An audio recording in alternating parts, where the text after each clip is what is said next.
It's Daniel Armbruster, DANIEL ARMBRUSTER, AAA Texas spokesperson and senior public affairs specialist. Great. So how long have you been with AAA Texas? Going on 7 years. Wonderful. And where are you located? In Dallas, Fort Worth, usually. I'm traveling this week, doing a few different interviews in South Texas. Cool. All right. So obviously gas prices are going to affect anyone who drives, and that includes people of East Texas, anywhere in Texas. So we just want to know a little bit more about this week's price increase. I know the release said that this was the biggest increase yet of 2023. So could you just tell me a little bit about what that means? So we saw the statewide average for regular unleaded go up 18 cents a week over week. That's also the same increase amount we saw for the Tyler area. The average in Tyler today is sitting at 336. Again, it's up 18 cents on the week.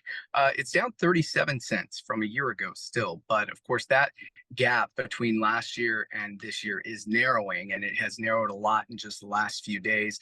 A lot of that has to do with crude oil prices that have increased, but also it's busy. It's a very busy time of year for road trips.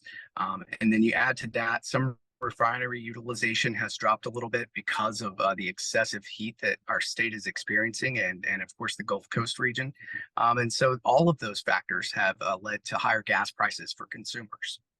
Okay. And what are some ways that these consumers can find cheaper gas or just be more efficient and smart with how they are using their gas?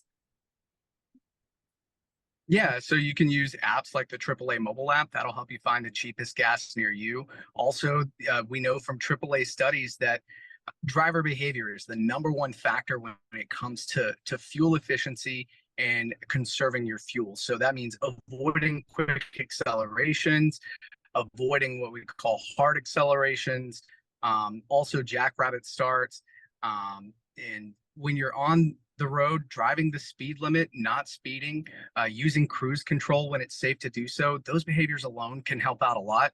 In addition to that, vehicle maintenance, good tire health is essential for conserving your fuel. And it's also important this time of year because we're in what's called blowout season, where so not only is an underinflated tire bad for your fuel economy, it's also dangerous because you can have an increased risk for a blowout. So it's really important to take care of your vehicle and follow your maintenance plan that the owner's manual suggests. And that can go a long way to helping with gas. Now, you could turn the AC off. I don't recommend that in this heat, though.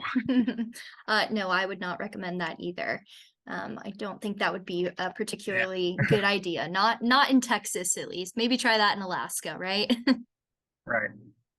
Yeah, exactly. Yeah, there's you want to be safe. And of course, if you're out driving around, you want to have water with you because we're seeing a lot of roadside emergencies during this time of year as well. And so it's just important to be prepared for a roadside emergency. And that includes people running out of fuel, of course. Okay. And with this increase in the gas prices, is there any kind of trend that we can expect in the coming months? Are the prices going to continue to increase, or is it kind of just, it depends?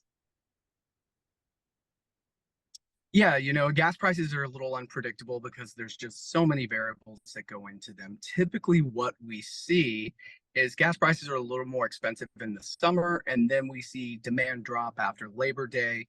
There's also the switch over to winter blend gasoline in the fall, which is a little bit cheaper. So typically in the fall, prices do decrease. But of course, there's a lot of factors right now that are probably going to cause prices to increase, at least in the next few days. That includes some of the factors we talked about. This is one of the busiest summers that we've had in a while. Certainly, when it comes to road trips, people taking trips, AAA Texas travel bookings are up 18 to 24% compared to last year. So, I mean, that alone, there's a lot of people taking trips right now. So that puts pressure on demand for fuel. We'll likely see that continue for the remainder of the summer. And then, of course, crude oil prices look like they're going to be going up, at least in the near term. And so that also will provide us more expensive gasoline.